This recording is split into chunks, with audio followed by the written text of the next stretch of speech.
In this video, I'm going to show you how to switch from a demo account to a live account on MT5, so just follow these steps. Now, the first thing you want to do is open the MetaTrader 5 app on your device. Now, once the app opens, tap on the three-line menu icon in the top left corner of the screen.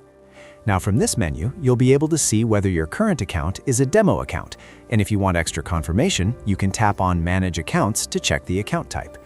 Now, to switch to a live account, what you want to do next is go to the Messages tab at the bottom right corner of the screen and tap on it. Now, inside Messages, tap on Register to begin creating your live account, and this will allow you to join the MQL5 community. Now here, you can either sign in using your Google account or enter the email address you want to link to your live account. Now, fill in all the required details and complete the registration process, and once everything is verified, your live account will be created. Now, after the process is complete, you'll be switched from demo to live account inside MT5. And that's it. That's how you switch from demo to live account on MetaTrader 5. If this helped you out, please subscribe. It really helps me out as well. Thanks for watching, and I'll see you in the next one.